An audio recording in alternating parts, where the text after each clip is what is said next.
নিন্দা আছে, আছে বিবৃতি, চলছে একের পর এক বৈঠক, শুধু নেই কোনো কার্যকারিতা। বলছি জাতিসংঘের কথা। গাজায় নিরীহ শিশু মরছে, ইউক্রেনে বোমা পড়ছে, সুদানে না খেয়ে মরছে মানুষ, মিয়ানমারে রোহিঙ্গাদের ঘরবাড়ি জ্বলছে আগুনে, আর জাতিসংঘ নিরাপত্তা পরিষদ বৈঠক করছে, দিচ্ছে বিবৃতিও, পাশ করছে প্রস্তাব, কিন্তু সেই প্রস্তাব মাঠে বাস্তবায়ন হচ্ছে কিনা তা নিয়ে নেই কোনো মাথা ব্যথা। 2024 সালে জাতিসংঘ নিরাপত্তা পরিষদে 7টি খসড়া প্রস্তাব পাশ হতে পারেনি শুধুমাত্র ভেটোর কারণে। প্রতিষ্ঠার পর থেকে এই ভেটো ক্ষমতাই ভোগাচ্ছে সংস্থাটিকে। 1946 সাল থেকে এখন পর্যন্ত রাশিয়া 158 বার এবং যুক্তরাষ্ট্র 92 বার ভেটো দিয়েছে। ফলে বাতিল হয় অনেক কার্যকর প্রস্তাবও। মূলত বিশ্ব শান্তির এই মঞ্চটি মহাশক্তিগুলোর নিজস্ব স্বার্থ রক্ষার হাতিয়ার হিসেবে ব্যবহৃত হচ্ছে।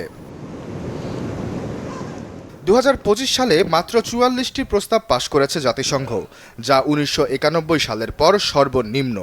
অর্থাৎ বিশ্বের সংঘাত বাড়ছে, কিন্তু কমছে জাতিসংঘের কার্যকারিতা। একদম আম সরবে, ইফতারে হোক ঠান্ডা ঠান্ডা আম। গাজার উদাহরণটি সবচেয়ে নির্মম। ইসরায়েলের অভিযান শুরু হওয়ার 171 দিন পরে নিরাপত্তা পরিষদ একটি যুদ্ধবিরতি প্রস্তাব পাশ করে। ততদিনে 10,000-এরও বেশি মানুষের প্রাণ ঝরেছে। ওই প্রস্তাব পাশের পরদিনই ইসরায়েল ঘোষণা দেয় এটি মানবে না তারা। ফিলিস্তিনি অধিকারের পক্ষে জাতিসংঘ সাধারণ পরিষদ গেল এক দশকে 77টি প্রস্তাব পাশ করেছে, কিন্তু যুক্তরাষ্ট্র নিরাপত্তা পরিষদে 6 বার ভেটো দিয়ে তা ব্যর্থ করে দিয়েছে। একই বাস্তবতা ইউক্রেন ও সিরিয়ার ক্ষেত্রেও।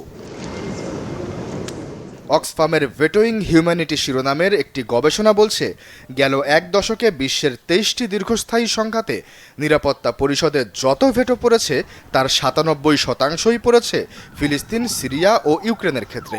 অর্থাৎ যে সংঘাতগুলোতে সবচেয়ে বেশি সংখ্যক মানুষের মৃত্যু হচ্ছে, সেগুলোতেই জাতিসংঘ সবচেয়ে বেশি অচল।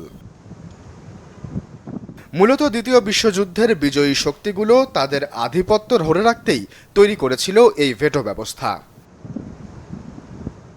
আশ্বাস চৌধুরী, চ্যানেল 24।